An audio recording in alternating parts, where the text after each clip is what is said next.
Alhamdulillahi ala ihsanih wa syukru lahu ala taufiqihi wa amtinani wa asyhadu an la ilaha illallah wahdahu la syarika lahu ta'ziman li sya'nih wa asyhadu anna Muhammadan abduhu wa rasuluhu da'ila ridwanih. Allahumma salli alaihi wa ala alihi wa ashabihi wa ikhwani.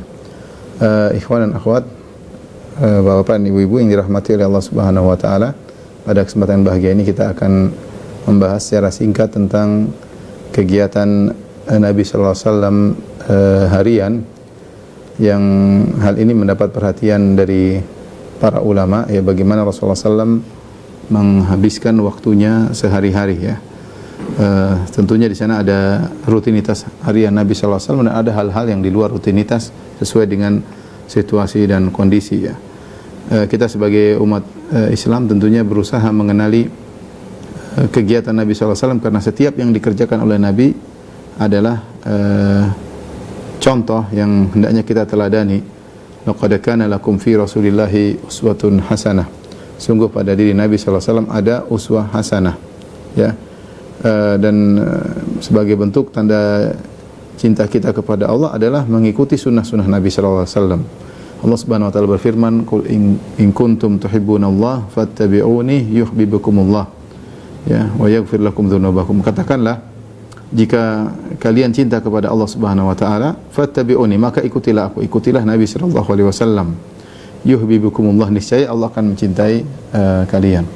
Dan mengenali kegiatan Rasulullah sallallahu alaihi wasallam harian ini akan menambah cinta kita kepada Nabi sallallahu alaihi wasallam dan juga membimbing kita untuk bisa mengisi hari-hari kita dan waktu-waktu kita. Dan terus terang kita akui bahwasanya kita hidup di zaman yang dimana waktu kita bisa jadi sangat banyak terbuang dengan adanya medsos, dengan adanya berita-berita yang tiada habis-habisnya. Ketika seorang tidak memanage waktunya, dia akan tanpa terasa waktunya akan habis, akan terbuang, sehingga yang ada hanyalah penyesalan pada hari kiamat kala. Ikhwan dan akhwat yang dirahmati oleh Subhanahu wa taala, oleh karenanya pada kesempatan kali ini kita akan bahas tentang kegiatan rutin Nabi sallallahu alaihi wasallam. Sebelum ini saya ingatkan bahwasanya cara kita beramal tidak lain adalah dengan mengenal sunnah Nabi sallallahu alaihi wasallam. Cara kita beramal, kalau ingin namanya beramal, kita tahu orang beriman harus beramal. Nah, amalnya bagaimana caranya? Mengikuti sunnah Nabi sallallahu alaihi wasallam, ya. Itulah cara kita beramal saleh, ya.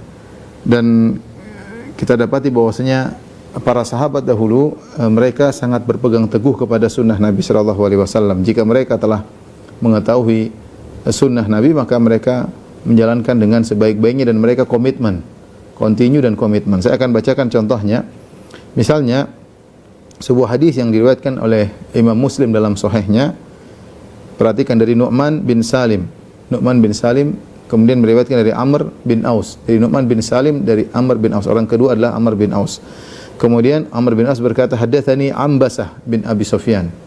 Orang ketiga adalah Ambasah bin Abi Sufyan. Kemudian dari Ambasah dia meriwayatkan dari Ummu Habibah. Sami'tu Ummu Habibah yaqul, aku mendengar Ummu Habibah. Ummu Habibah itu Ramlah bintu Abi Sufyan, istri Nabi sallallahu alaihi wasallam, berkata, "Sami'tu Rasulullah sallallahu alaihi wasallam yaqul," aku mendengar Rasulullah sallallahu itu suaminya berkata, "Man shalla itsnatai asyrata rak'atan fi yaumin wa lailah bunya lahu bihinna baitun fil jannah."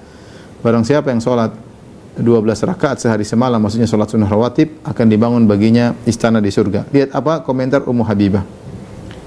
Ummu Habibah berkata, "Fama taraktuhunna mundu sami'tuhunna min Rasulillah sallallahu alaihi wasallam." Aku tidak pernah meninggalkan 12 rakaat tersebut, yaitu sholat sunnah rawatib, sejak aku mendengarnya dari Rasulullah sallallahu alaihi wasallam, istri Nabi, ya. Kemudian yang meriwayatkan dari Ummu Habibah adalah Ambasah bin Abi Sufyan. Beliau berkata, "Fama taraktuhunna mundu sami'tuhunna min Ummi Habibah." Sejak aku mendengar hadis ini dari Ummu Habibah, aku tidak pernah meninggalkan salat sunnah rawatib. Taib yang meriwayatkan dari Ambasah adalah Amr bin Aus. Amr bin Aus berkata, "Ma taraktuhunna mundu sami'tuhunna min Ambasah." Aku tidak pernah meninggalkan 12 rakaat ini semenjak aku mendengarkannya dari Ambasah. Kemudian meriwayatkan dari Amr adalah Nu'man bin Salim. Nu'man bin Salim berkata, "Ma taraktuhunna mundu sami'tuhunna min Amr bin Aus." Aku tidak pernah meninggalkannya semenjak aku mendengarkannya dari Amr bin Aus. Lihatlah bagaimana silsilah yang meriwayatkan hadis dalam Sahih Muslim. Begitu mereka mendengar hadis Nabi, mereka tidak pernah meninggalkannya. Ummu Habibah tidak pernah meninggalkannya, Ambasah tidak pernah meninggalkannya, Amr bin Aus tidak pernah meninggalkannya, Nu'man bin Salim juga tidak pernah meninggalkannya.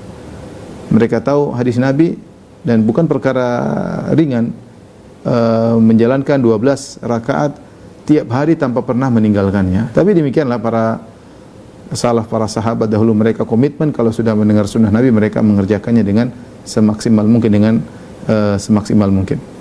Contoh lain, hadis dari Ali bin Abi Thalib, bagaimana dia menjalankan sunnah Nabi SAW meskipun dalam kondisi yang lagi genting.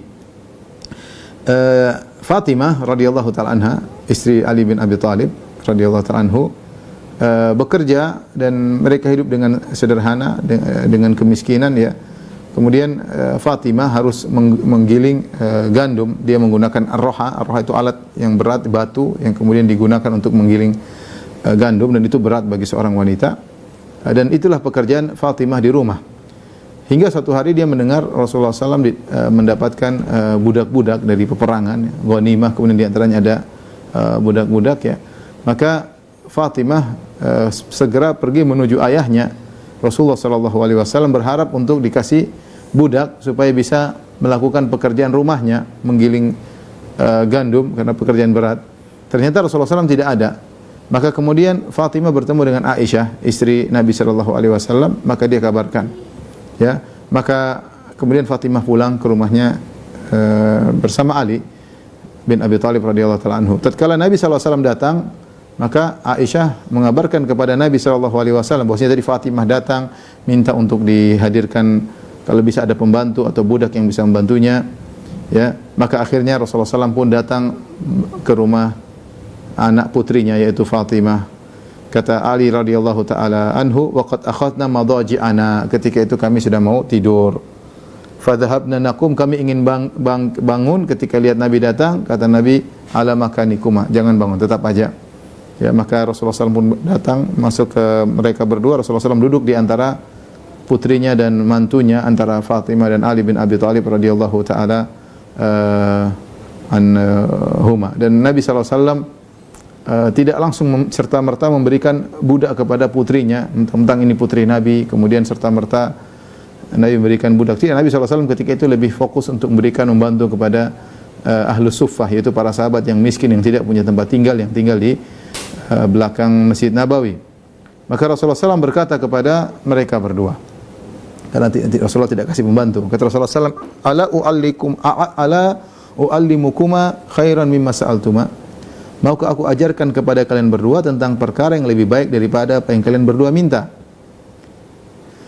Yaitu daripada pembantu. Ya. Idza akhadtuma madaji'akuma. Jika kalian berdua hendak tidur, hendaknya kalian antukabbirallaha arba'an wa salasin. Hendaknya kalian berdua bertakbir kepada Allah 34 kali. Wa tusabbihahu salasan wa salasin. Dan hendaknya kalian bertasbih 33 kali. Wa tahmadahu salasan wa salasin, hendaknya kalian bertahmid, yaitu alhamdulillah, sebanyak 33 kali. Fa huwa khairun lakuma min khadim. Ini lebih baik bagi kalian berdua daripada seorang membantu. Apa kata Ali setelah menyampaikan hadis ini? Dia berkata, "Ma taraktuhu mundu sami'tuhu minan Nabi sallallahu alaihi wasallam." Aku tidak pernah meninggalkan zikir ini sebelum tidur. Ini karena zikir sebelum tidur ini. Aku tidak pernah meninggalkannya semenjak aku mendengar dari Nabi sallallahu alaihi wasallam. Tidak pernah meninggal, sampai meninggal dunia tidak pernah meninggalkan zikir ini. Maksud saya ini bagaimana komitmen para sahabat. Sampai ada yang tanya kepada dia, kepada Ali bin Abi Thalib, "Wala lailatas siffin?" Wahai Ali, apakah Anda tidak meninggalkannya sampai ketika adalah terjadi perang Siffin? Kita tahu perang Siffin adalah perang yang genting, konflik antara Ali bin Abi Thalib dengan Muawiyah radhiyallahu taala anhuma. Sama-sama ada khilaf ijtihad di antara mereka berdua yang terjadi peperangan. Artinya, apakah dalam kondisi perang Ali bin Abi Thalib tidak meninggalkan zikir tersebut? Kata Ali bin Abi Thalib radhiyallahu anhu, wala lailatas siffin. Ini yang bertanya ingin tahu, ini mungkin kalau ya Ali tidak meninggalkan, tapi mungkin kalau kondisi genting dia mungkin tinggalkan atau lupa. Kata Ali, wala lailatas siffin. Bahkan dalam malam perang Siffin pun saya tidak meninggalkan zikir ini, ya. Ini menunjukkan. Dan padahal beliau adalah pemimpin perang ketika itu, tentu sibuk, namanya pemimpin perang, sibuk urus sana, ngurus sini, berita ana, berita sini ya, mengatur strategi perperangan, tapi beliau tidak meninggalkan zikir ini. Ini menunjukkan bagaimana komitmen para sahabat dalam menjalankan sunnah-sunnah Nabi sallallahu alaihi wasallam, ya. Oleh karenanya kalau ada sunnah Nabi yang mereka luputkan, mereka tidak tahu, mereka menyesal. Mereka menyesal, ya. Karena berarti mereka ketinggalan amal soleh. Mereka luput dari mereka banyak pahala. Sebagaimana yang dialami oleh Ibnu Umar radhiyallahu taala anhu. Ibnu Umar terkenal, Ibnu Umar adalah seorang yang sangat mengikuti Nabi sallallahu alaihi wasallam, ya. Mengikuti Nabi sallallahu alaihi wasallam, ya. Berusaha menjalankan sunnah-sunnah Nabi. Terkenal beliau, ya. Sampai beliau pernah mampir suatu tempat. Kenapa mampir di situ? Rasulullah pernah buang air kecil di sini. Dia pun ngikut. Saking ingin mengikuti jejak Nabi sallallahu alaihi wasallam, menapak jejak, ya. Napak tilas jejak Nabi sallallahu alaihi wasallam, Ibnu Umar. Tapi ada sunnah yang dia luputkan, di antaranya yaitu sunnah mengantar jenazah ke pemakaman. Saya bacakan bagaimana beliau menyesal. An Amir bin Sa'ad bin Abi Waqqas annahu kana qa'idan inda Ibnu Abdullah bin Umar. Satu hari kata Amir bin Sa'ad bin Abi Waqqas, dia sedang duduk bersama Ibnu Umar. Kemudian muncullah Khabbab, ya. Kemudian Khabbab berkata, "Ya Abdullah bin Umar, wahai Ibnu Umar, ala tasma'u ma yaqulu Abu Hurairah? Tidakkah kau dengar apa yang diucapkan oleh Abu Hurairah? Innahu sami'a Rasulullah sallallahu alaihi wasallam yaqul." Ini terjadi setelah Rasulullah SAW meninggal. Abu Hurairah berkata, dia mendengar Rasulullah SAW bersabda, "Man kharaja ma'a janazatin." Siapa yang keluar bersama jenazah, min baitiha wa shalla 'alaiha, kemudian dia menyolatkan jenazah tersebut, thumma tabi'aha, kemudian mengikuti jenazah tersebut hatta tudfan, sampai dikuburkan, mengikuti jenazah di kuburan sampai di kuburan, kana lahu qiratani min ajr, maka dia akan mendapatkan 2 qirat dari ajar, dari pahala. Kullu qiratin mithlu Uhud, dan bahwasanya setiap qirat pahalanya sebesar gunung Uhud. Jadi barang siapa yang salatkan jenazah sampai ngantar sampai dikubur, dapat pahala seperti 2 gunung Uhud, ya. Wa man shalla 'alaiha tsumma raja'a kana lahu minal ajri mithlu Uhud. Barang siapa yang salat kemudian tidak ngantar sampai ke kuburan, segera balik, dia cuma dapat 1 gunung Uhud. Maka Ibnu Umar pun mengirim Khabbab menuju Aisyah. Coba tanyakan kepada Aisyah tentang perkataan Abu Hurairah, ya. Ibnu Umar kemudian mengambil, sambil menunggu Khabbab utusannya mendapat kabar dari Aisyah, dia pun mengambil hasba al-masjid, dia mengambil sekumpulan kerikil atau kemudian dia bolak-balikkan di tangannya, ya. Sampai akhirnya utusan tersebut balik. Kemudian dia menyampaikan, qalat Aisyah radhiyallahu anha, istri Nabi berkata, sadaqa Abu Hurairah. Abu Hurairah benar, apa yang disampaikan itu benar. Fa daraba Ibnu Umar bil hasa alladhi kana fi yadihi al-ardh, maka dia pun lemparkan kerikil-kerikil tersebut ke tanah yang ada di tangannya tadi. Kemudian dia berkata, laqad farratna fi qararita katsira. Sungguh kita telah luput dari banyak gunung-gunung Uhud, ya, dari banyak pahala-pahala dari gunung Uhud. An-Nawawi rahimahullah mengomentari kisah ini, dia berkata, wa fihi makana sahabatu alaihi min ar-raghbah fi at-ta'at hina yablughuhum. Ini dalil bahwasanya para sahabat begitu semangat untuk menjalankan ketaatan jika sampai dalil kepada mereka. Wa ta'assuf ala ma yafutuhum minha, dan mereka benar-benar menyesal atas amalan yang luput dari mereka, ya. Wa in kanu la ya'lamuna idhama mawqi'ihi, ya. Taib, ini dalil bahwasanya bagaimana para sahabat semangat untuk menjalankan sunnah-sunnah Nabi sallallahu alaihi wasallam, ya. Dan kita tahu kalau kita menjalankan sunnah Nabi sallallahu alaihi wasallam, maka kita bisa dicintai oleh Allah Subhanahu wa taala, bisa menjadi wali dari wali-wali Allah. Makanya dalam hadis qudsi, dikenal dengan hadis al-wali, hadis riwayat Imam Bukhari, kata Allah Subhanahu wa taala, "Wala yazalu 'abdi yataqarrabu ilayya bin nawafil hatta uhibbahu." Senantiasa hambaku mendekatkan dirinya kepadaku dengan perkara-perkara sunnah, hatta uhibbahu, sampai aku pun mencintainya. Fa idza ahbabtuhu, kalau aku sudah mencintainya, kuntu sam'ahu alladhi yasma'u bihi, maka aku menjadi pendengarannya, wa basarahu alladhi yubsiru bihi, aku menjadi penglihatannya, wa yadahu allati yabtishu bihi, aku jadi tangannya, aku jadi kakinya, ya. Dan wa idza sa'alani la utiyannahu, kalau dia mohon kepada aku akan aku kabulkan. Wa lan ista'adzani la u'idzannahu, kalau dia minta perlindungan kepada aku akan aku beri perlindungan kepadanya. Ini mukadimah ingin saya sampaikan tentang perlunya kita menjalankan sunnah-sunnah Nabi sallallahu alaihi wasallam. Saya ingatkan lagi, terlebih lagi kita di zaman sekarang yang harus kita akui waktu kita banyak terbuang-buang. Ketika kita tidak memanage waktu kita untuk menjalankan rutinitas tertentu, mau tidak mau waktu kita akan lepas, ya. Dan yang ada, ya, kita waktu ini adalah aset modal seorang muslim, ya. Makanya kata Al Hasan Al Basri, ya bani Adam, innama anta ayyam, wahai anak Adam, sungguhnya engkau hanyalah kumpulan hari-hari.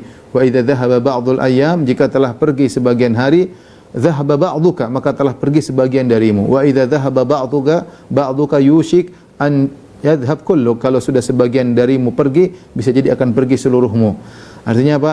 Hari-hari berlalu adalah umur kita. Semakin berlalu berarti semakin berkurang umur kita, semakin mendekat titik pertemuan kita dengan Allah Subhanahu wa taala. Seorang jangan terpedaya dengan hal-hal, dan banyak hal yang memperdayakan kita, yang kita tersibukkan pada perkara yang tidak bermanfaat, ya, dengan meninggalkan sunnah-sunnah Nabi sallallahu alaihi wasallam. Maka ini penting bagi kita untuk mengingat kembali, yang sudah tahu pun untuk merefresh kembali, yang belum tahu hendaknya mempelajari apa sih kegiatan Nabi sallallahu alaihi wasallam harian, yang dilakukan oleh Nabi sallallahu alaihi wasallam. Sebenarnya kalau kita mau bahas tentu panjang lebar, ya. Karena sunnah Nabi sallallahu alaihi wasallam sangatlah banyak. Semua perbuatan Nabi adalah sunnah Nabi sallallahu alaihi wasallam. Ma uthira anin Nabi sallallahu alaihi wasallam. Semua yang diriwayatkan dari Nabi sallallahu alaihi wasallam adalah sunnah Nabi sallallahu alaihi wasallam. Tentu sangat banyak. Sampai An-Nasa'i rahimahullahu taala menulis buku judulnya Amalul Yaum wal Lailah. Amalul Yaum wal Lailah. Ada Nasa'i, ada Ibnu Sunni. Mereka menulis buku khusus tentang kegiatan Nabi sehari semalam, dan itu tebal. Tadi saya baru lihat aja tentang Amal Yaum wa Lailah sekitar 700 halaman, menunjukkan tentang sunnah-sunnah Nabi sallallahu alaihi wasallam sangat banyak. Tapi kita tidak akan menyampaikan, sebenarnya kita akan menyampaikan secara singkat saja yang mungkin rutinitas harian yang mungkin bisa kita lakukan. Taib, ikhwan dan akhwat yang dirahmati Allah Subhanahu wa taala, Bapak dan Ibu-ibu, para guru yang dirahmati Allah Subhanahu wa taala, kita mulai dari rutinitas Nabi sallallahu alaihi wasallam, mulai dari ketika beliau bangun tidur, ya. Saya ingin sampaikan bahwasanya rutinitas Nabi bisa kita bagi dua. Bentar.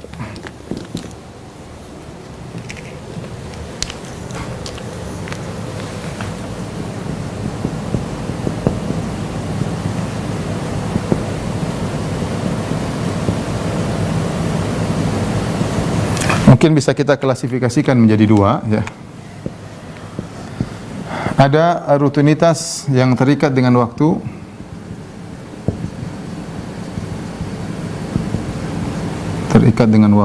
yaitu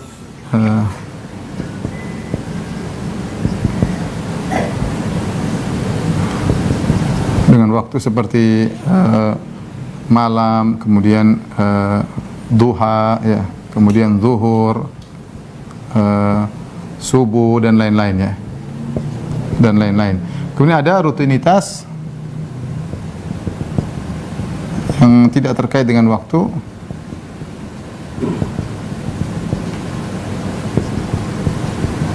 tapi terkait dengan amalan-amalan tertentu.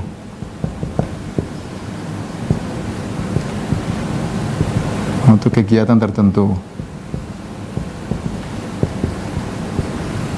Dan ini berkaitan dengan masalah adab-adab. Ini berkaitan dengan adab-adab, ya. Adab-adab. Dan ini banyak sekali, ya. Misalnya adab makan, misalnya, ya. Adab makan, adab buang hajat, misalnya, adab terhadap sahabat, ya, terhadap istri, ya. Akhlak terhadap istri.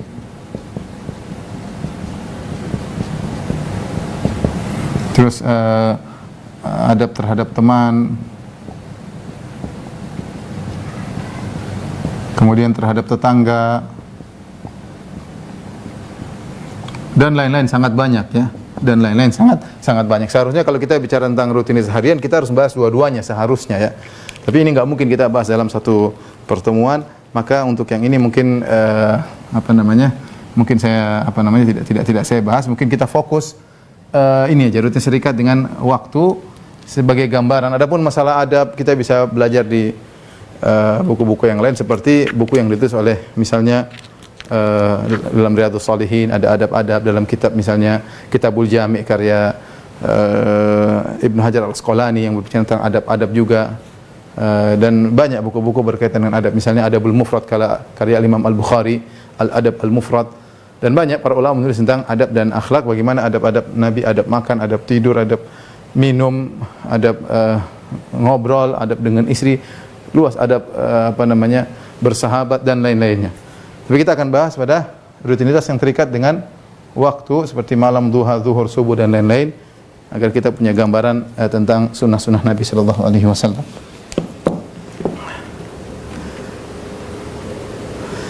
Baik, ikhwan dan akhwat, Bapak dan Ibu, para guru yang dirahmati Allah Subhanahu wa taala. Kita mulai dengan adab Nabi sallallahu alaihi wasallam ketika bangun tidur, ya. Bagaimana rutinitas Nabi sallallahu alaihi wasallam? Rasulullah sallallahu alaihi wasallam ketika bangun tidur, yang pertama beliau adalah sikat gigi, ya. Sebagaimana dalam hadis, kana Nabi sallallahu alaihi wasallam idza qama minal lail yashusu fahu bis-siwak. Hadis riwayat Muslim dari Hudzaifah, bahwasanya Rasulullah SAW kalau bangun dari tidur malam, maka yashusu fahu bis-siwak, itu Rasulullah SAW menggosokkan siwak di giginya, itu membersihkan gigi. Dalam riwayat yang lain, karena Rasulullah SAW idza qama liyatahajjad yashusu fahu bis-siwak. Adalah Rasulullah SAW kalau bangun untuk salat malam, maka beliau bersiwak. Tentunya setelah bangun tidur pertama kali, Rasulullah SAW berdoa, tentunya berdoa dengan doa bangun tidur, alhamdulillahilladzi ahyana ba'dama amatana wa ilaihin nusyur. Doa tersebut Rasulullah ucapkan, ya. Ada juga dalam doa lafal yang lain seperti alhamdulilladzi radda alayya ruhi wa adzina li bi dzikrihi, ya Allah, segala puji bagi Allah yang telah mengembalikan ruhku kepadaku dan beri izin kepadaku untuk mengingatnya. Setelah itu, setelah Rasulullah SAW bangun, kemudian Rasulullah SAW di antaranya menghilangkan rasa kantuk dari wajahnya, ya, sebagaimana dalam hadis Ibnu Abbas radhiyallahu taala anhuma, beliau berkata, fajalasa istaiqadha Rasulullah SAW fajalasa yamsahu an-naum an wajhihi biyadihi. Rasulullah SAW kemudian bangun dari tidurnya, kemudian dia menghilangkan rasa ngantuk dari wajahnya. Jadi dengan diucek-ucek matanya atau wajahnya sehingga hilang rasa ngantuk, ya. Setelah itu Rasulullah SAW memandang ke langit, ya, memandang ke langit sambil membaca 10 ayat terakhir dari surat Ali Imran, ya. Thumma qara'a al-ashr al-ayat al-khawatim min surat Ali Imran, yaitu dari firman Allah Subhanahu wa taala, inna fi khalqis samawati wal ardi wa ikhtilafil laili wan nahari la ayatin li ulil albab alladzina yadhkuruna Allaha qiyaman wa qu'udan wa ala junubihim, dan seterusnya sambil melihat ke langit. Dan ini Rasulullah belum wudu. Jadi baru bangun, kemudian Rasulullah SAW memandang ke langit membacakan 10 ayat tersebut. Ya, setelah itu Rasulullah SAW kemudian berwudu, ya. Beliau menuju kepada thumma qama ila shannin mu'allaqatin, beliau menuju ke tempat air yang digantung, ya. Fatawadda'a minha fa ahsana wudu'ahu, kemudian Rasulullah wudu dari air tersebut. Kemudian Rasulullah SAW thumma qama yusalli, kemudian Rasulullah SAW pun salat, ya. Kemudian Rasulullah SAW pun salat. Tentunya adapun wudu, maka sunnahnya sebagaimana sudah sering kita pelajari, saya tidak akan menjelaskan bagaimana tata cara sunnah wudu. Jadi intinya, sederhananya, kalau orang bangun malam, ya, maka dia bangun, kemudian baca doa tidur dulu, baca doa bangun tidur, ya.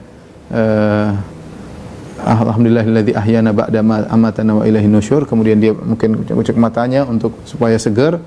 Kemudian memandang ke langit, membaca surat di akhir 10 ayat terakhir di surat Ali Imran, ya, dalam kondisi belum berwudu. Setelah itu kemudian berwudu. Kemudian setelah itu berwudu, kalau kita mungkin ke toilet, ya, buang hajat apa segala, kemudian bersiwak, ya, siap untuk melaksanakan salat malam. Ini sunnah yang bisa kita lakukan kalau kita bangun di malam hari.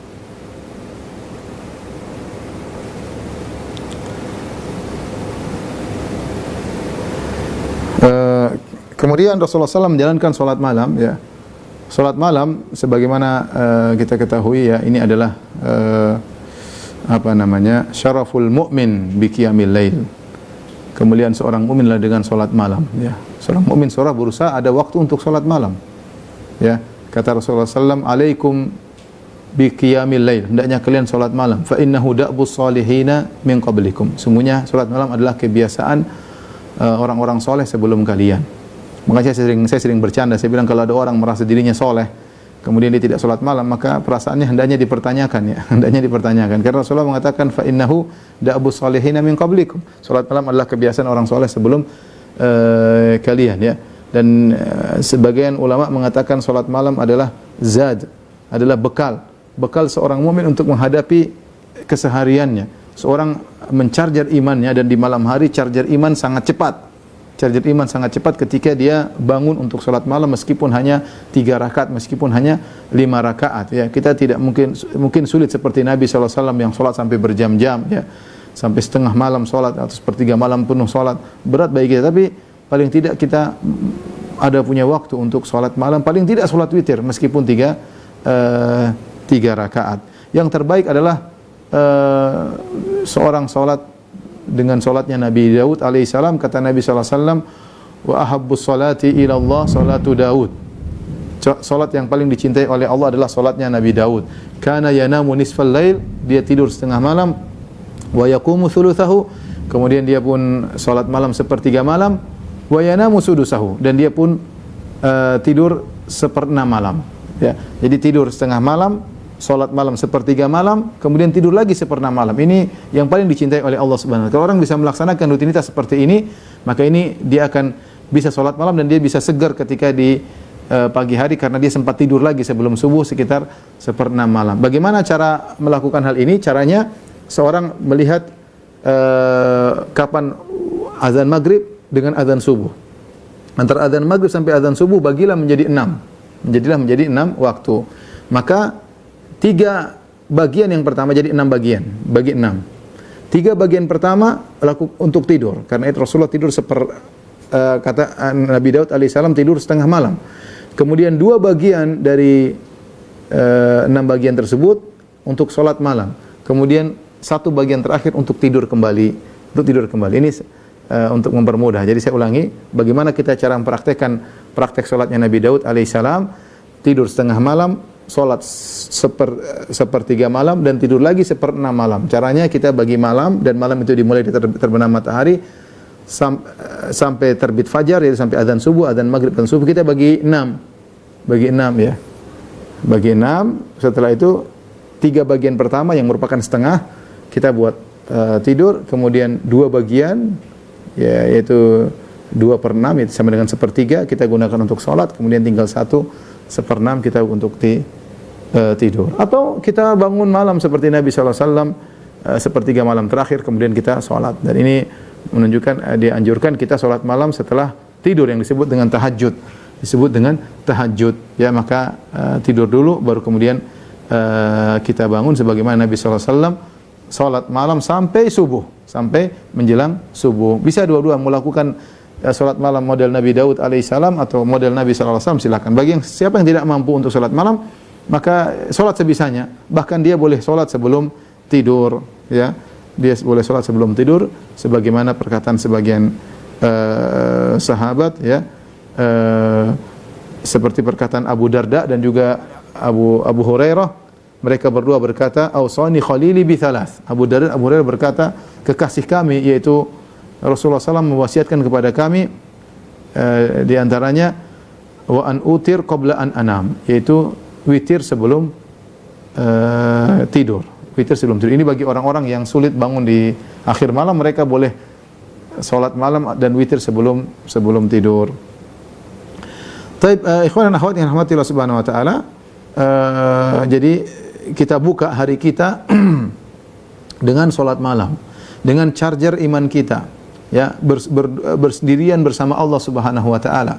Yang Nabi SAW mengatakan, "Shallu bil lail wan nasu niyam, tadkhul jannata bisalam." Salatlah kalian di malam hari ketika orang sedang tidur, niscaya kalian akan masuk surga dengan penuh keselamatan. Ini sunnah, jangan pernah dianggap sepele ya, membuka hari dengan salat malam kepada Allah Subhanahu wa taala. Alhamdulillah kita di bulan Ramadan kita ada latihan tarawih, tapi biasanya tarawih di awal malam.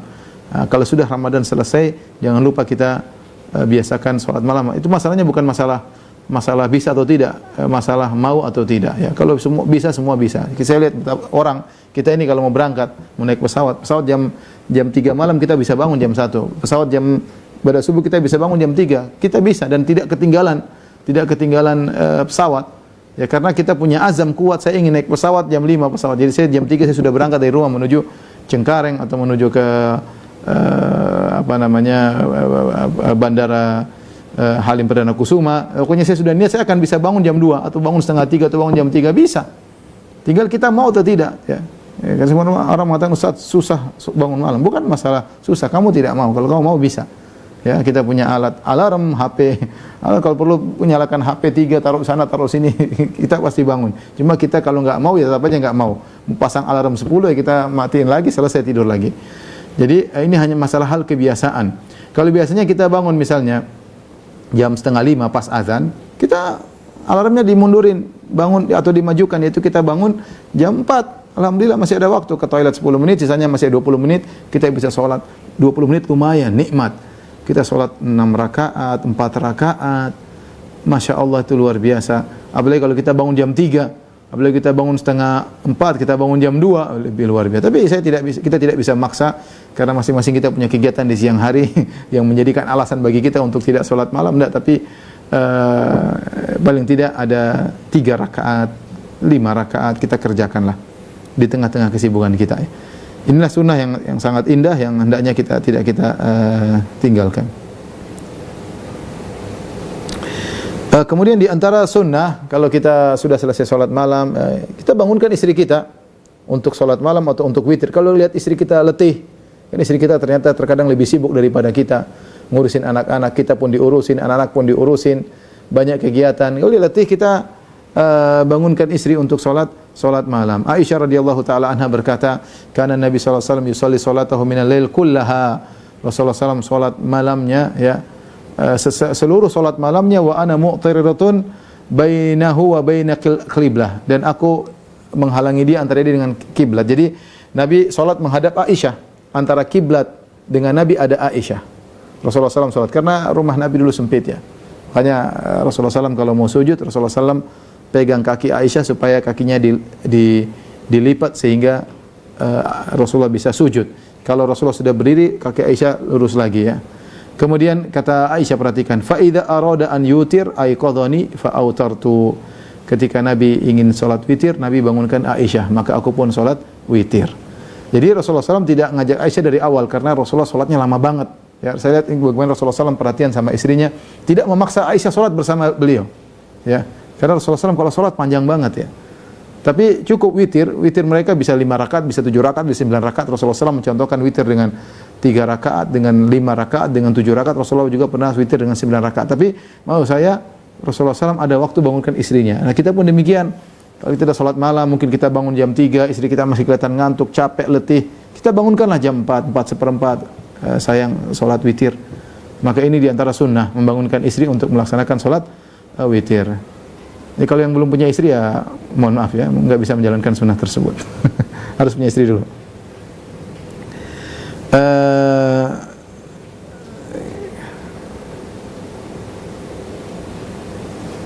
Taib.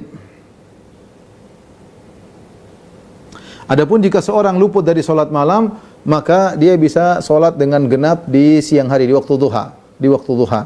Aisyah radhiyallahu ta'ala anha berkata, wa kana idza ghalabahu naumun aw waja'un an qiyamil lail shalla minan nahari 12 rakaah. Adapun Nabi sallallahu alaihi wasallam kalau ketiduran atau karena sakit sehingga tidak bisa salat malam, maka Rasulullah SAW pun salat di siang hari 12 rakaat. Karena Rasulullah SAW biasanya 11, maka di siang hari jadi 12. Jadi kalau antum biasanya salat, ada punya rutin salat 7 rakaat, maka siang jadi 8. Kalau antum biasanya rutin 5 rakaat, siang jadi 6.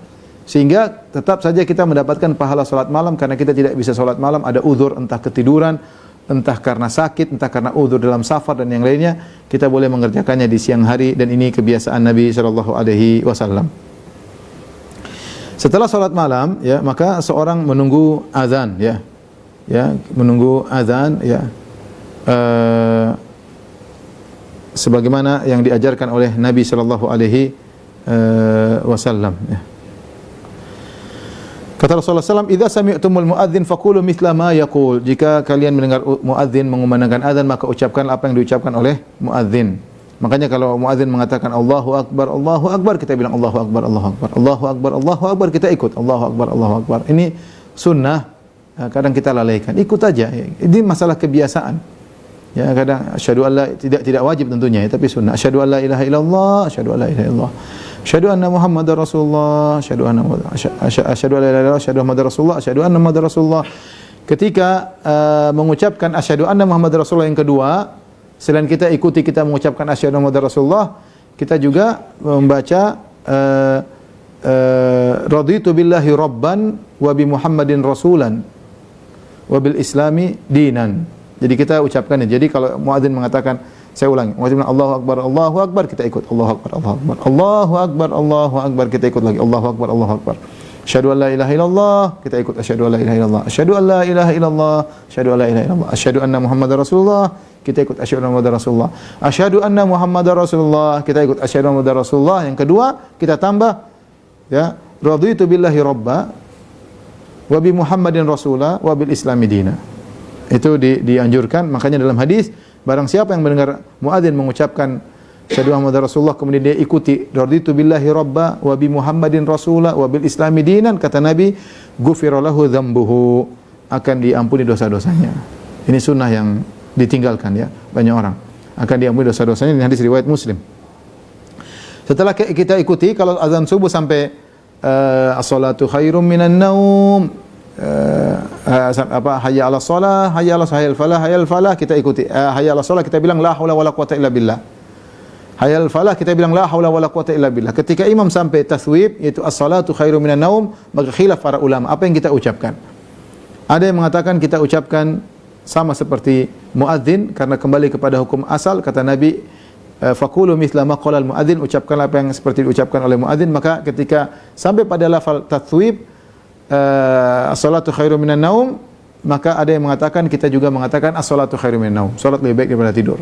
As-salatu khairum minan naum, salat lebih baik daripada tidur. Sebagian ulama berijtihad, mereka mengkiaskan dengan hayya 'alas shalah, hayya 'alal falah. Ketika kita mendengar imam muadzin berkata as-salatu khairum minan naum, kita juga mengucapkan la haula wala quwata illa billah. La haula wala quwata illa billah. Ini dua pendapat yang diperselisihkan oleh para ulama. Adapun ada hadis shadaqta wa bararta, hadisnya dhaif, maka tidak bisa diamalkan. Entah kita mengucapkan la haula wala quwata illa billah atau kita ikuti as-salatu khairum minan naum. Setelah muadzin selesai mengumandangkan azan, maka kita bersalawat kepada Nabi sallallahu alaihi wasallam dengan salawat Ibrahimiyah. Allahumma shalli ala Muhammad wa ala ali Muhammad kama shallaita ala Ibrahim wa ala ali Ibrahim innaka Hamidum Majid. Wa barik ala Muhammad wa ala ali Muhammad kama barakta ala Ibrahim wa ala ali Ibrahim innaka Hamidum Majid. Karena berdasarkan hadis Nabi sallallahu alaihi wasallam, idza sami'tumul muadzin faqulu mithla ma yaqul thumma shallu alayya. Jika kalian mendengarkan muadzin mengumandangkan azan, maka ikutilah ucapannya, kemudian bersalawatlah kepadaku. Fa innahu man shalla alayya salatan sallallahu alaihi biha asyaran. Siapa yang bersalawat kepadaku sekali, Allah bersalawat baginya 10 kali. Thumma sallallahu liyal wasilah. Setelah itu baru doa. Allahumma rabba hadhihi da'wati at-tammah wa salatil qa'imah. Ati Muhammadin al-wasilah, ati Muhammadanil wasilah wal fadilah wa ba'athu maqaman mahmudan alladhi wa'attah. Jadi jangan langsung berdoa tapi salawat dulu. Ini tentang mendengar azan. Saya ulangi, mendengar azan saya ringkaskan. Pertama, ucapkanlah sebagaimana ucapkan muadzin kalau sudah sampai pada kalimat asyhadu anna Muhammadar Rasulullah. Yang kedua, maka kita baca raditu billahi rabba wa bi Muhammadin rasula wa bil islami dina. Setelah itu kita ikuti sampai pada hayya 'alas shalah, kita bilang la haula wala quwata illa billah. Hayya 'alal falah, la haula wala quwata illa billah. Ketika taswib as-salatu khairum minan naum, maka kita ada dua pendapat. Kita bisa mengikuti as-salatu khairum minan naum atau kita bilang hayya 'ala la haula wala quwata illa billah. Kemudian Allahu akbar la ilaha illallah, kita ikuti Allahu akbar la ilaha illallah. Kemudian kita bersalawat kepada Nabi.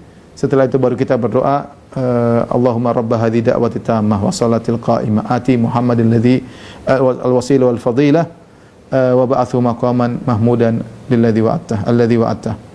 Barang siapa mengucapkan doa ini, halat lahu syafaati, maka dia akan mendapatkan syafaatku yaumal qiyamah, pada hari kiamat. Setelah kita mendengar azan dan kita sudah berzikir tadi, kita disunahkan berdoa. kata Nabi sallallahu alaihi wasallam, ad-du'a bainal adhani wal iqamah la yurad. Doa antara adzan dan iqamah tidak ditolak, ya. Dalam suatu hadis dari hadis Abdullah bin Amr bin As radhiyallahu anhuma, anna rajulan qala, ada seorang berkata, ya Rasulullah, innal muadzdhinina yafdhulunana. Sungguhnya kaum muadzin, orang-orang muadzin mereka lebih afdal daripada kami ya Rasulullah. Faqala Rasulullah sallam, maka Rasulullah sallam berkata, qul kama yaqulun. Maka ucapkanlah seperti ucapan mereka agar kalian juga dapat pahala, ya. Fa idzan tahaita, jika kau sudah selesai dari mengikuti ucapan para muadzin, ya, fasal tu'tah, maka berdoalah kau akan dikabulkan. Fasal tu'tah, maka berdoalah kau akan dikabulkan. Di sini diriwayatkan oleh Abu Dawud dan dihasankan oleh Ibnu Hajar dalam Mata'ijul Afkar dan Al-Albani dalam Sahih Al-Kalimut Thayyib. Jadi Rasulullah menganjurkan untuk berdoa setelah azan. Jadi tidak ada salah, tidak ada masalah setelah azan dikumandangkan, ya, mau kita berdoa kepada Allah, angkat tangan berdoa kepada Allah, kita mau salat sunnah dulu. Yang penting berdoa antara azan dan iqamat, tidak ditolak doa tersebut.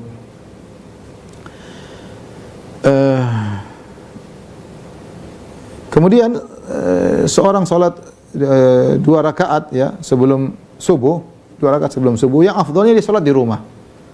Dia salat di rumah, ya. Terutama kalau masjid-masjid misalnya antara adzan dan iqamat punya waktu yang lapang, 15 menit, 20 menit. Kita masih sempat salat 2 rakaat di rumah, kemudian kita menuju masjid. Namun sebagian masjid azannya sangat cepat, qomatnya sangat cepat, antara azan dan iqamat durasinya sangat cepat, sehingga terpaksa kita azan sudah di masjid, kemudian kita salat 2 rakaat agar tidak ketinggalan salat subuh. Tapi 2 rakaat ini kita kerjakan. Siapa yang kerjakan langsung di masjid, maka tidak perlu salat tahiyatul masjid. Langsung aja salat 2 rakaat sebelum subuh, karena itu sudah cukup. Tapi barang siapa yang salat di rumah, ya, kemudian dia ke masjid, maka dia salat lagi tahiyatul masjid, karena dia masuk masjid disunahkan untuk tahiyatul masjid. Saya ulangi, yang langsung salat qabliyah di masjid, maka tidak perlu tahiyatul masjid, ya, karena sudah mencukupi dari tahiyatul masjid. Dan salat qabliyah tidak perlu panjang-panjang, termasuk salat yang sangat diperhatikan oleh Nabi sallallahu alaihi wasallam, berbeda dengan salat rawatib yang lainnya.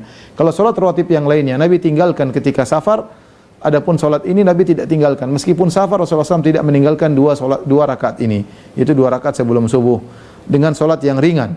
Kata Aisyah radhiyallahu taala anha, lam yakun ala syai'in minan nawafil asyaddat muahadatan minhu. Rasulullah SAW tidak pernah begitu perhatian terhadap 2 rakaat sebelum subuh. Ya, ala raqatain qabla subuh, ala raqatain qabla subuh, tentang 2 rakaat sebelum subuh. Kemudian Rasulullah SAW berkata, raqatul fajri khairun minad dunya wa fiha. 2 rakaat sebelum subuh lebih baik daripada dunia dan seisinya. Bayangkan dunia dan seisinya yang begitu mewah, yang begitu banyak, duit sekian banyak, emas perak semuanya, kalah dengan 2 rakaat sebelum subuh. Ini benar. Karena seorang kalau 2 rakaat dia kerjakan 2 rakaat sebelum subuh, dia akan mendapatkan pahala di akhirat yang lebih baik daripada dunia dan seisinya, ya. Tapi bacanya dengan ringan, dengan cepat, ya. Saking cepatnya sampai Aisyah berkata, "Kana Rasulullah SAW yusalli raq'atil fajri fayukhaffifu." Rasulullah SAW salat 2 rakaat sebelum subuh dengan ringan, hatta ini sampai aku berkata, "Hal qara'a fihima bi ummil Qur'an amla?" Apakah Nabi baca Al-Fatihah atau tidak? Saking Rasulullah SAW cepatnya. Ya tentu cepat-cepat, bukan cepat banget, tapi yang bacanya surat Al-Fatihah tidak dilama-lamakan. Kemudian suratnya juga surat pendek seperti Qul ya ayyuhal kafirun, rakaat 2 Qul huwallahu ahad. Kemudian ini yang mudah, ya. Yang mudah, tidak dipanjang-panjangkan. Kemudian adapun ke orang yang tadi salat malam, ya, kalau dia di rumah setelah salat 2 rakaat, ini mungkin dipraktikkan kalau rumah kita dekat dengan masjid. Itu al-ittija, disunahkan untuk berbaring, ya, istirahat sebentar. Karena Nabi sallallahu alaihi wasallam idza shalla raq'atil fajri ittaja ala syaqqihil aiman. Adalah Rasulullah SAW kalau sudah selesai salat 2 rakaat sebelum subuh, Rasulullah SAW berbaring di atas lambung kanannya. Letih, istirahat sebentar, cari kesegaran sebentar, baru kemudian ke masjid, ya. Boleh, atau kita mengikuti cara Nabi Daud seperti sudah saya sampaikan, seorang setelah salat dia tidur lagi. Kalau dia tidur lagi, enggak apa, dia pasang alarm pas subuh, dia tidur lagi sehingga dia lebih segar. Ini juga bisa dipraktekkan sehingga kita ada waktu istirahat antara setelah salat malam dengan subuh. Ini boleh dikerjakan. Kemudian berangkat ke masjid. Kalau setelah salat 2 rakaat di rumah, kita berangkat ke masjid. Jangan lupa kemudian dengan tenang, ya, berjalan dengan tenang, tidak tergesa-gesa, sambil baca doa pergi ke masjid. Allahumma ja'al fi qalbi nuran wa sam'i nuran wa basari nuran wa fawqi nuran tahti nuran yamini nuran shimali nuran ja'alni nuran. Ya Allah, jadikanlah dalam hatiku cahaya, Jadikanlah dari depanku cahaya, dari belakangku cahaya, dari kananku cahaya, dari kiriku cahaya. Jadikanlah pendengaranku cahaya, pandanganku bercahaya. Jadikanlah aku cahaya. Jadi ini agar kita keluar di pagi hari dengan dibimbing oleh Allah Subhanahu wa taala. Jangan lupa keluar rumah dengan baca bismillah tawakkaltu 'ala Allah la haula wala quwata illa billah. Allahumma inni a'udzubika an adil au udhal au azil au uzal au azlim au uzlal au ajhal au yujhal alayya. Ini juga doa kita keluar rumah. Kemudian tadi jangan lupa baca doa cahaya, minta cahaya kepada Allah Subhanahu wa taala dalam kondisi sudah berwudu. Dalam kondisi sudah berwudu. Karena seorang yang berjalan dari rumah menuju masjid, dia sudah dihitung salat. Makanya Rasulullah SAW melarang orang kalau dari rumah ke masjid mentasbik, menjalin jari-jarinya. Kata Rasulullah SAW, fa innahu fi salat. Karena seorang yang keluar dari rumah menuju masjid, dia sudah dihitung dalam kondisi salat, sehingga dia harus beradab ketika berjalan menuju masjid. Kalau ternyata dia dapati rakaat, maka dia lanjutkan. Kalau dia dapat dari awal, alhamdulillah. Kalau ternyata dia masbuk, maka tinggal dia sempurnakan salat yang ketinggalan. Jangan lupa ketika masuk masjid dengan berdoa, Allahumma ftahli abwaaba rahmatik. Ya, kalau sudah salat tahiyatul masjid, maka kalau sudah salat qabliyah di rumah, maka tinggal salat tahiyatul masjid. Kalau belum salat qabliyah di rumah, langsung aja salat qabliyah di masjid, tidak perlu lagi tahiyatul masjid karena sudah mewakili tahiyatul masjid. Setelah itu salat subuh ya. Bagi laki-laki hendaknya saf paling depan, perempuan yang terbaik saf paling belakang. Ini jika tidak ada penghalang atau tidak ada sitar atau tidak ada penghalang penutup antara saf laki-laki dan saf perempuan. Adapun kalau perempuan di lantai 1 misalnya, laki-laki lantai 2, atau benar-benar ada dinding yang menghalangi antara pandangan lelaki terhadap wanita, maka wanita yang terbaik tetap saf paling depan. Tapi kalau terbuka bisa dilihat oleh lelaki, maka yang terbaik wanita adalah saf paling belakang. Kata Nabi sallallahu alaihi wasallam, khairu sufufun nisa akhiruha. Sebaik-baik saf wanita adalah yang paling belakang. Adapun jika sudah ada tutupan, maka wanita yang paling depan tetap yang terbaik. Dan berusaha untuk mendapat saf awal. Saf pertama adalah yang terbaik. Kata Nabi sallallahu alaihi wasallam, "Lau ya'lamun nasu ma fin nida wa safil awal, thumma lam yajidu illa an yastahimu alaihi lastahamu." Kalau seandainya orang tahu tentang pahala yang Allah sediakan bagi di azan dan juga di saf pertama, kemudian mereka tidak bisa meraih kecuali dengan mengundi, mereka akan mengundi. Namun saja orang tidak tahu keutamaan saf pertama. Seorang berusaha untuk saf yang pertama. Kemudian salat subuh ya. Tentunya salat punya aturan tersendiri ya. Kemudian selesai salat jangan lupa zikir setelah salat ya, saya tidak perlu jelaskan ya. Banyak zikir setelah salat ya. Cuma ada variasi dalam hal bertasbih, bertakbir, bertahlil ya. Ada empat cara masalah takbir, tahlil dan tasbih, zikir setelah salat. Dalam sebagian riwayat disebutkan kita bertasbih 33 kali, kemudian bertahmid 33 kali, kemudian bertakbir 33 kali, yang 100 kita bilang la ilaha illallah wahdahu la syarikalah dan seterusnya. Ini yang sering saya amalkan. Tasbih, takbir, takbir, tahmid 33 kali, yang 100 kita baca la ilaha illallah wahdahu la syarikalah dan seterusnya ya. Lahul mulku wal hamdu wa huwa ala kulli syai'in qadir. Barang siapa yang baca ini, ghufirat khotayahu wa in kanat mithla zabadil bahar. Maka akan dihapuskan dosa-dosanya meskipun sebanyak buih di lautan. Maka saya ingatkan kepada diri saya, kepada ikhwan-ikhwan, ketika selesai salat nikmati zikir ini.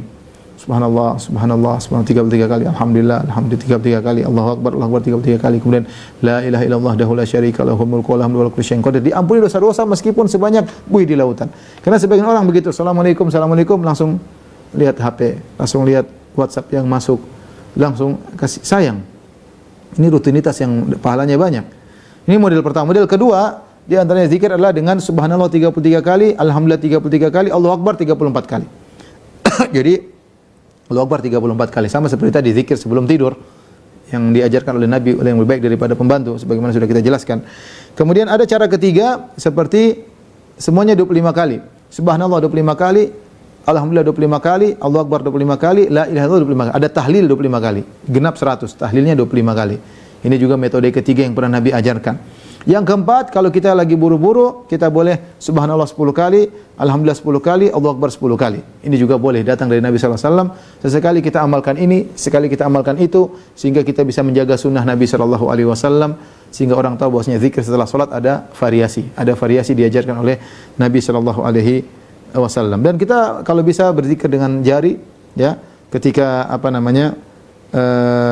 Nabi SAW pernah berkata, sabbihna wa aqidna bil asabi. Kata Nabi, bertasbihlah dan menghitunglah dengan jari-jari. Fa innahunna mas'ulatun mustantaqatun. Sungguhnya jari-jari tersebut akan ditanya oleh Allah dan mereka akan jadi bisa berbicara.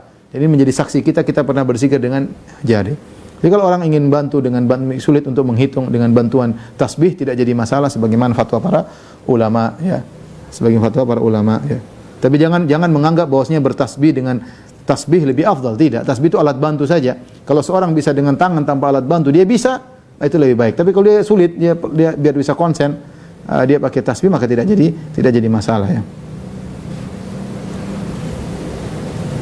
Kemudian di antara sunnah setelah sholat subuh, maka seorang berusaha untuk di masjid saja bagi laki-laki tentunya, di masjid terus sampai waktu duha, ya. Dalam hadis Jabir bin Samurah, anna Nabi sallallahu alaihi wasallam kana idza shallal fajra jalasa fi musallahu hatta tatul asyamsu. Ya. Jika Nabi sallallahu alaihi wasallam setelah salat subuh, beliau duduk sampai terbit matahari. Silakan mengisi waktu dengan baca Al-Qur'an, dengan zikir pagi petang, ya. Kita disunahkan zikir pagi, ya, sebagaimana yang antum tahu dan banyak pembahasan tentang zikir pagi petang, ya. Zikir pagi petang sambil menunggu waktu syuruk atau waktu salat duha, ya. Setelah itu kemudian salat duha, ya, minimal 2 rakaat, ya. 2 rakaat, kalau enggak boleh 4 rakaat, ya. Atau lebih daripada itu tidak jadi masalah, ya. Tidak jadi masalah, ya. Karena Rasulullah SAW yusalli dhuha arba'an wa yazidu ma syaa Allah. Hadis riwayat Muslim. Kata Aisyah radhiyallahu anha, Nabi SAW salat duha 4 rakaat dan dia menambah lebih dari itu yang Allah kehendaki. Jadi boleh 2 rakaat minimal, kemudian 4 rakaat dan boleh lebih daripada itu. Ada riwayat datang 6 rakaat, ada riwayat 8 rakaat, ada riwayat 12 rakaat, ya, terserah seorang salat duha, ya. Ada sahabat bercerita, ya, karena Nabi sallallahu alaihi wasallam idza asbaha salat subuh ashabi fil masjid thumma yajlisu fi musallahu yadhkurullah hatta tatlu asy-syams. Nabi setelah salat subuh berzikir sampai terbit matahari. Wa kana ashabuhu radhiyallahu anhum yujalisuna. Rasulullah sallallahu alaihi wasallam, para sahabat ada juga di situ. Sebagian mereka terkadang ngobrol di masjid, ya. Terkadang wa dzakaru min amril jahiliyah fa yadhakuna. Terkadang mereka cerita tentang masa jahiliyah, bagaimana mereka dulu, kenangan masa lalu, dan mereka terkadang tertawa di masjid. Rasulullah SAW lewat, Rasulullah SAW hanya yabtasim, Rasulullah hanya tersenyum.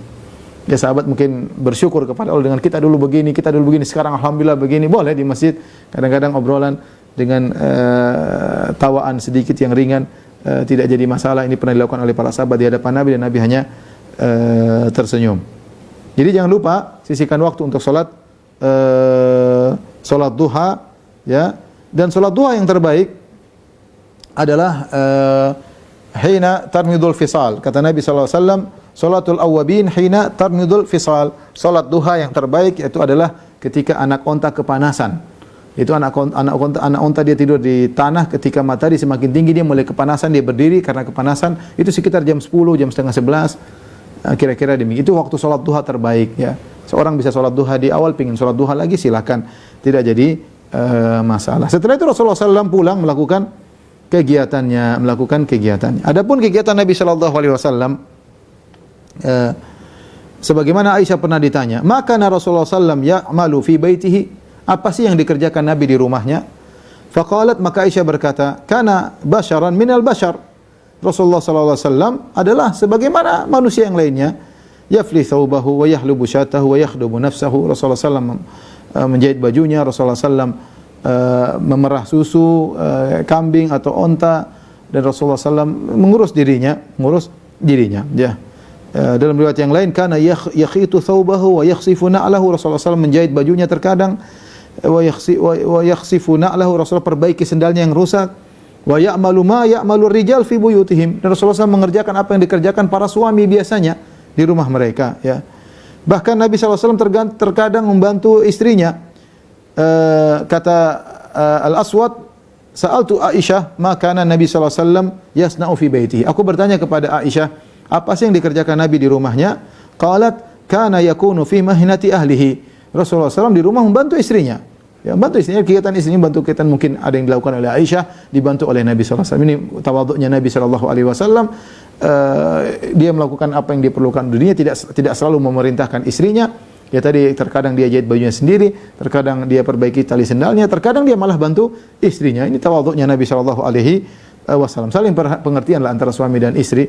Ya, terkadang suami bantu pekerjaan istri, terkadang bantu ngurus anak-anak, ya. Tapi jangan ketika suami sudah sekali bantu istri ngurusin anak-anak, langsung jadi ketagihan istrinya selalu menyuruh suami bantu ngurusin cebokin anak misalnya. Sekali-sekali cebokin anak oke, tapi kalau terus-terusan enggak juga lah. Artinya saling pengertian antara suami dan istri. Sekali lagi yang jomblo mohon maaf karena belum mengerti masalah ini, ya. Kemudian wa idza hadarti salat kharaja. Kalau sudah tiba waktu salat, Rasulullah SAW pergi salat. Kemudian Rasulullah SAW di antara kebiasaan beliau di rumah, beliau tidak pernah di rumah maupun di luar rumah, beliau tidak pernah mencela makanan. Karena Rasulullah SAW kata Abu Hurairah radhiyallahu anhu, ma'aban Nabi SAW ta'aman qad in ishtahahu akalahu wa illa tarakahu. Rasulullah SAW tidak pernah mencela makanan sama sekali. Kalau dia suka dia makan, kalau dia tidak suka maka dia tinggalkan. Rasulullah SAW tidak pernah mencela makanan sama sekali. Rasulullah SAW sabar dengan kehidupan yang sulit. Betapa sering Rasulullah SAW bertanya kepada istrinya, indakum ta'am, makan pagi, apa ada makan atau tidak? Kata istrinya tidak ada ya Rasulullah, cuma air putih. Kata Rasulullah SAW, idzan fa ana sha'im, kalau gitu saya puasa. Kalau gitu saya puasa. Ini kita perlu contoh para suami. Kita tahu tidak selamanya dan juga ingatkan para ibu-ibu, tidak selamanya kita dalam kondisi nyaman. Kadang ada kondisi-kondisi luar pada kemampuan kita. Bisa jadi makanan tidak ada, bisa jadi istri belum sempat makan karena kesibukan ngurus anak-anak. Nabi SAW ketika tanya sama istrinya, hal indakum ta'am, ada makan atau tidak? Kata istrinya tidak ada. Kata Nabi, idzan fa ana sha'im, kalau gitu saya puasa sunnah. Dan itu dilakukan oleh sebagian sahabat. Al-Imam Al-Bukhari meriwayatkan dalam Sahih Bukhari, ada Abu Darda, kemudian ada Abu Dzar Al-Ghifari, kemudian ada Salman Al-Farisi, ada Abu Hurairah. Mereka ini kalau tanya sama istri mereka, ada makanan? Tidak ada. Kata mereka, fa idzan ana sha'im, kalau gitu kami berpuasa. Nabi hidup dalam penuh kesederhanaan. Nabi hidup dalam penuh kesederhanaan. Kata Aisyah radhiyallahu ta'ala anha, in kunna lananzur ilal hilal, thumma al-hilal, salasata ahillatin. Kami lihat hilal muncul. 3 hilal fi syahrain 2 bulan, wa ma uqidat fi abyati Rasulullah sallallahu alaihi wasallam narun, dan tidak ada api dinyalakan di rumah istri-istri Nabi sallallahu alaihi wasallam. Bayangkan 2 bulan berturut-turut tidak ada yang dimasak. Ini menunjukkan sulitnya kehidupan Nabi dan istri-istri Nabi sallallahu alaihi wasallam. 2 bulan tidak ada yang dimasak. Maka kami bertanya, Urwah bin Zubair berkata, ya khalah, ma kana yu'aishukum, apa makanan kalian wahai bibiku? Kata Urwah bin Zubair yang merupakan ponakan Aisyah radhiyallahu taala anha. Maka kata Aisyah, al-aswadan, kami makan 2 perkara, at-tamr wal ma', korma dan air. Subhanallah, korma dan air. Terkadang illa annahu qad kana li Rasulullah sallam jiran minal ansar kanat lahum mana'ih wa kanu yamnahuna Rasulullah sallam min albanihim fayasqina. Namun ada tetangga-tetangga Nabi terkadang meminjamkan kepada Nabi onta mereka atau kambing mereka untuk diperah susunya, nanti dikembalikan lagi kambing dan ontanya. Sebagian mereka miskin. Inilah kehidupan Nabi dan istri-istrinya, tapi kebahagiaan bukan pada harta. Benar harta merupakan membantu kebahagiaan, tapi itu bukan segala-galanya. Betapa banyak orang yang hidup sulit tapi mereka tetap bahagia, ya, karena mereka memiliki qanaah sebagaimana Nabi dan para sahabat radhiyallahu taala anhum ajma'in. Kemudian di antara kebiasaan Nabi sallallahu alaihi wasallam adalah tidur siang. Rasulullah SAW berkata, qilu, namanya al-qailulah. Al-qailulah itu tidur sebelum zuhur, di waktu siang. Qilu fa inna syaitana la yaqil. Kata Nabi, tidurlah sianglah karena syaitan tidak tidur siang. Ya, hadis riwayat Tabrani dihasankan oleh Syekh Albani rahimahullahu taala. Ini dia membantu kita untuk beraktivitas. Tapi kita mungkin beda-beda. Kalau di zaman Nabi SAW, Nabi salat malam, mungkin Nabi bangun jam 2, kemudian salat terus sampai subuh, maka ngantuk itu wajar. ketika pagi melaksanakan kegiatan, dia masih ada waktu tidur di waktu duha, entah jam 10, entah jam 11, ada waktu untuk istirahat sehingga kuat untuk aktivitas setelah zuhur. Mungkin kalau kita berbeda karena kita bangunnya telat, maka mungkin habis zuhur baru kita tidur. Ya, masing-masing. Ada orang yang tidak tidur karena kerja di kantor dari pagi sampai asar, nanti mungkin istirahat belakangan. Tapi intinya ada waktu untuk istirahat karena tubuh juga butuh istirahat untuk bisa melaksanakan aktivitas selanjutnya, ya.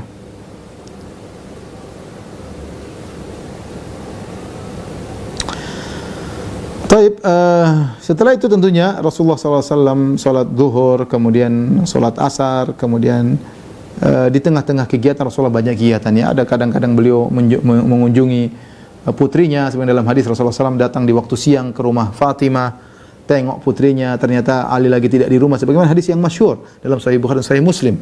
Rasulullah SAW tengok keluarganya, anaknya. Kemudian Rasulullah SAW setelah asar, disebutkan Rasulullah SAW setelah asar, Rasulullah SAW mendatangi istrinya satu persatu. Ya, di antara kegiatan Nabi setelah asar, Rasulullah kan istrinya 9. Maka Rasulullah SAW datangi kepada istrinya satu persatu, Rasulullah SAW ngobrol sama mereka, dicumbui tapi tidak digauli. Ya. Kemudian Rasulullah SAW pulang. Jadi ada waktu untuk keluarga. Meskipun Rasulullah SAW sibuk, Rasulullah SAW kan tinggal di tempat yang jatah nginap, tapi di waktu asar Rasulullah SAW kunjungi istri satu persatu, dan rumah istri Nabi dekat, semuanya berdekatan di sekeliling Masjid Nabawi, sehingga ada waktu bagi Nabi SAW untuk menengok mereka satu persatu, ya. Kemudian waktu asar juga digunakan oleh Nabi untuk zikir petang, ya, untuk zikir petang, ya. Ini kebiasaan Nabi SAW. Kemudian Rasulullah SAW salat maghrib, jangan lupa Rasulullah mengatakan sallu qabla al-maghrib liman sya'. Salatlah sebelum maghrib, bagi yang mau. Jadi kita boleh salat 2 rakaat sebelum maghrib. Setelah itu kemudian salat isya. Adapun salat isya dulu Nabi SAW ahyanan wa ahyanan. Rasulullah terkadang mempercepat salat isya, artinya pada waktunya. Terkadang Rasulullah SAW menunda salat isya. Idza ra'ahum ijtama'u ajjal. Kalau Rasulullah lihat para sahabat sudah kumpul, Rasulullah SAW segera salat. Wa idza ra'ahum akharu abta'u akhar. Kalau Rasulullah melihat para sahabat belum kumpul, Rasulullah menunggu sampai pada ngumpul, baru kemudian Rasulullah SAW salat. Terkadang Rasulullah SAW menunda sampai menjelang malam, sampai sebagian sahabat mengatakan, ya Rasulullah, ibu-ibu sudah pada tidur, anak-anak sudah pada tidur, ya. Akhirnya Rasulullah SAW pun qomat. Rasulullah SAW mengatakan, kalau bukan innahu la waktuha, sungguhnya waktu isya yang terbaik adalah di waktu ini. Laula an asyqa ala ummati, namun karena aku takut merepotkan umatku. Jadi Rasulullah SAW salat isya di awal waktu. Sebenarnya ditunda bagus, ya. Kemudian di antara sunnah Nabi SAW, yaitu istri-istri Nabi kumpul di rumah Nabi di rumah wanita yang tempat Nabi nginap, jatah nginap, maka kumpullah istri-istri Nabi SAW, mereka bercanda di antara mereka, ngobrol di antara mereka, kemudian mereka pun balik ke rumah masing-masing, kemudian Rasulullah SAW nginap di rumah tersebut. Kemudian Rasulullah SAW tidur di awal malam, karena akan bangun untuk melaksanakan sholat malam. Rasulullah SAW tidak suka begadang. Kata Rasulullah dalam hadis, wa kana yakrahu an-nauma qablahu wal haditha ba'dahu. Adalah Rasulullah SAW tidak suka tidur sebelum isya, dan Rasulullah SAW membenci ngobrol setelah malam, setelah isya. Yang ngobrol setelah isya itu perkara yang tidak disukai, kecuali ada keperluan. Rasulullah SAW pernah begadang sama sama kaum muslimin, sama Abu Bakar, karena urusan kaum muslimin. Tapi kalau nggak ada urusan, nggak usah kita jagongan malam-malam, ya. Karena kalau jagongan malam-malam ngobrol sama kawan-kawan, ada waktunya kita pulang, makan malam, ngobrol sedikit terus pulang. Adapun ngobrol sampai jam 11, sampai jam 12, yakin salat malam lewat. Bukan malam lewat, salat malam juga lewat, salat subuh juga lewat, bisa jadi. Dan itu dibenci oleh Nabi SAW. Maka seorang bertamu cukup pada waktunya, kemudian tidak berlama-lama. Karena Rasulullah SAW yakrahul haditha ba'dahu. Rasulullah SAW benci ngobrol setelah lewat malam, kecuali ada keperluan. Karena seorang harus bertemu dengan istrinya, ngobrol dengan istrinya. Sebagaimana sunnah Nabi SAW adalah ngobrol bersama istrinya sebelum tidur. Kata Ibnu Abbas radhiyallahu anhuma, bitu inda khalati Maimunah, aku nginap di rumah bibiku Maimunah, fatahaddatsa Nabi SAW ahli sa'atan thumma raqada. Maka Rasulullah ngobrol sama istrinya beberapa lama, kemudian baru tidur. Dan ini sunnah Nabi SAW yang mungkin kurang dikerjakan oleh kita. Kita ngobrol sama orang semangat, tapi ngobrol sama istri tidak semangat. Demikian juga sebagian wanita ngobrol sama temannya semangat, ngobrol sama suaminya juga tidak semangat. Kita harus rubah gaya hidup kita. Kita harus enjoy dengan istri kita. Istri jadilah teman ngobrol kita, teman bicara kita sebelum tidur, sehingga kita menikmati kehidupan rumah tangga kita. Dan Rasulullah SAW sebelum tidur melaksanakan banyak sekali sunnah sebelum tidur. Doa-doa mungkin ada 10 kali doa sebelum tidur. Di antaranya baca 3 qul, kemudian ditiupkan, kemudian diusapkan ke badan, kemudian baca surat Qul ya ayyuhal kafirun, baca ayat kursi, dan doa-doa tidur banyak, berwudu sebelum tidur, dan itu sunnah-sunnah Nabi sallallahu alaihi wasallam. Inilah ikhwan dan akhwat yang dirahmati Allah Subhanahu wa taala, kira-kira rutinitas harian Nabi sallallahu alaihi wasallam. Pada satu sisi, kita bilang tadi rutinitas harian Nabi ada 2 sisi. Ada sisi berkaitan dengan waktu, ada sisi berkaitan dengan adab-adab. Adapun adab-adab kita bisa baca atau mendengarkan kajian-kajian yang lain. Wallahu alam bisawab. Saya kembalikan kepada moderator.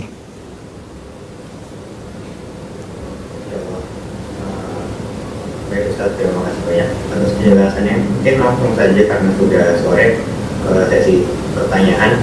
Di sini sudah banyak sekali pertanyaan Ustaz, Masya Allah. Dari kami panitia juga sudah disopir mungkin yang relate dengan tema. Mungkin akan saya bacakan pertanyaannya. Yang pertama itu, Assalamualaikum Ustaz. Ustaz, dengan sunnah malam, tidur malam yang Rasulullah kerjakan, bagaimana dengan nasihat para ahli kesehatan bahwa tidur itu yang baik itu 8 jam? Nah, kalau kurang dari itu apa tidak berpengaruh ke kinerja tubuh keesokan harinya, sedangkan Rasulullah sendiri sepertinya kurang dari 8 jam? Apa hikmahnya dan sehingga tubuh dapat tetap bugar mengerjakan aktivitas? Oh iya. Itulah yang kita tidak tahu, yang namanya mungkin keberkahan ya. Allah mensifati orang-orang beriman, kanu qalilan minal laili ma yahja'un. Mereka tidur tidak banyak di malam hari. Artinya mereka salat malam. Tapi kalau kita lihat kebiasaan Nabi SAW tadi, beliau sempat tidur di waktu duha. Berarti ada terpotong misalnya 8 jam. 8 jam ada tidur misalnya 1 jam. Taruhlah, saya enggak tahu berapa lama Nabi tidur, tapi kita taruhlah Nabi tidur 1 jam di waktu duha. Nabi tidur di waktu duha, taruhlah 1 jam. Kemudian setelah itu di awal malam Nabi sudah tidur. Jadi pada Isya tidak lama kemudian Nabi tidur. Taruhlah kalau tidur 5 jam ya, berarti total baru 6 jam. Tapi toh para sahabat mereka kuat-kuat, mereka sehat ya, wallah alam ya. Tapi ya kalau memang harus 8 jam toh masih ada waktu untuk sholat malam. Kita mungkin tidak seperti mereka yang sholat 4 jam ya. Saya enggak jauh, setengah jam aja lah, enggak usah banyak-banyak, setengah jam lah. Yang penting dimulai. Kalau Nabi SAW mungkin kadang kita kalau lihat bagaimana kisah Nabi ketika dalam peperangan, Rasulullah tidak tidur semalam suntuk, tapi siangnya kuat berperang. Ya, itu contoh, maksudnya itu di luar nalar kita, tapi itu terjadi di kalangan mereka. Apakah makanan mereka dulu sehat-sehat, tidak ada kimia-kimianya? Itu korma, kemudian kalau kita memasak kambing campurannya banyak, akhirnya jadi kolesterol. Harusnya tidak ada kolesterol, jadi kolesterol ya. Kemudian mereka dulu makan mungkin sederhana, mungkin dibakar, tidak macam-macam. Kemudian mereka aktivitas gerak, tidak ada yang santai-santai di rumah, sehingga mereka sehat. Wallahu a'lam bishawab. Bisa kalau ada jawabannya. Pertanyaan yang kedua ini mungkin Bismillah. Assalamualaikum warahmatullahi wabarakatuh. Ustaz, izin bertanya, apakah Rasulullah SAW menyediakan waktu khusus di rumahnya untuk menjawab konsultasi tentang syariat agama? Apakah kita sebagai profesi dokter boleh menjadwalkan kapan membahas konsultasi via medsos, atau kapan waktu yang kita tidak bisa menjawab dari saran Ustaz sendiri? Saya rasa demikian, seorang mengatur waktunya. Ya, kita diliputi dengan berbagai macam tanggung jawab. Orang tua kita punya hak terhadap kita, anak kita, istri kita punya hak terhadap kita. Itu kewajiban kita terhadap orang tua ada, kewajiban terhadap anak ada, kewajiban terhadap istri ada, kewajiban terhadap umat juga ada. Kita pandai mengatur waktu. Kita manage waktu kita. Secara umum kita punya manage waktu. Kita manage waktu terkadang di luar aturan, terkadang oke lah. Ya, ini karena kondisi kita sekarang sebenarnya. Zaman Nabi dahulu, orang-orang kalau bertanya mereka datang ke rumah Nabi. Sebagian ibu datang ke rumah Nabi, mengetuk pintu Nabi, bertanya kepada Nabi langsung ya. Dan kebanyakan sahabat tidak berani nanya karena mereka malu. Nabi karismatik, sehingga mereka senang kalau ada orang Arab Badui yang datang. Arab Badui datang pasti nanya, tapi kalau sahabat mau nanya mereka malu. Terkadang mereka harus nunda pertanyaan mereka setahun karena karismatik Nabi SAW. Makanya terkadang mereka kasih hadiah sama orang Arab Badui ini. Hadiah kamu nanya sama Nabi, karena kalau Nabi jawab pasti ada ilmu. Maksud saya, tapi ada sebagian ibu-ibu yang langsung datang ketuk rumah pintu Nabi dan bertanya kepada Nabi Shallallahu Alaihi Wasallam. Nah, kita yang penuh kekurangan sekarang ini dengan kondisi manusia yang berbeda-beda, maka kalau bisa kita manage waktu itu yang terbaik sehingga kita bisa mengatur kemaslahatan. Tapi tidak menutup kemungkinan terkadang kita keluar dari aturan dalam waktu jangan juga kalau sudah manage waktu kita nggak bisa melanggar. Enggak, kadang-kadang kita boleh melanggar kalau memang ada maslahat yang besar. Wallahu a'lam bishawab. 2 pertanyaan lagi ya, karena siap-siap orang berbuka ini. Oke, baik Ustaz, siap. 2 pertanyaan lagi. Ya. Pertanyaan ketiga, kalau Rifun Ustaz, di sini bertanya apabila kita mengikuti sholat tarawih dengan imam dan ada hadis yang mengatakan bahwa dapat pahala sholat kita malam suntuk, dan apabila kita melaksanakan sholat sendiri di rumahnya, ini sholat tahajud lagi gitu Ustaz, di rumahnya, apakah pahala sholat malam suntuknya itu gugur? Dan apa lanjutannya mungkin rangkum pertanyaan terkait apakah boleh setelah sudah melakukan sholat tarawih di masjid malamnya sholat tahajud namun tanpa witir? Selesai berarti 2 pertanyaan nih. Asalnya seorang sholat bersama imam, ya. Man shalla ma'al imami hatta yansarif kutiba lahu qiyamul lail. Barang siapa yang sholat bersama imam sampai selesai maka dicatat pahala sholat semalam suntuk. Dan ini yang dipahami oleh para sahabat, mereka melaksanakan sholat tarawih berjamaah di masjid, mempermudah kaum muslim, dan itu syiar kaum muslimin di bulan Ramadan untuk melaksanakan sholat tarawih. Tetapi jika ada seorang ingin sholat sendiri di rumah, maka tidak jadi masalah ya, masing-masing ada pahala spesial. Ketika sholat bersama di masjid akan dapat sholat semalam suntuk. Ketika ada yang ingin sholat untuk di malam hari, di waktu sepertiga malam terakhir, dia lebih senang kalau sholat jam 1 sendirian, maka dia ada keistimewaan sepertiga malam yang terakhir. Masing-masing punya pahala tersendiri-sendiri. Oleh karena para salaf juga mereka demikian. Sebagian mereka sholat bersama jamaah, sebagian mereka sholat sendirian. Sebagian mereka sholat sendirian tidak berjamaah karena mereka ingin berkholat bersama Allah Subhanahu Wa Taala. Masing-masing ada pahalanya. Tapi hendaknya masjid-masjid jangan sampai kosong. Tetap ada yang hidup, tetap ada yang hafal Quran untuk memimpin menjadi imam di masjid-masjid untuk menjalankan syiar Islam. Tapi yang kedua, yang terakhir, kalau ada orang sudah selesai sholat di masjid di awal malam, kemudian dia masih rindu ingin sholat malam, dan dia sudah witir tadi bersama imam di masjid, maka boleh bagi dia sholat malam 2 rakaat, tapi tidak perlu witir lagi, ya. Ini saja yang bisa sampaikan kepada para dokter, para guru, kawan-kawan sekalian, ikhwan dan akhwat. Semoga bermanfaat. Kurang lebih saya mohon maaf. Wabillahi taufiq wal hidayah. Assalamualaikum warahmatullahi wabarakatuh.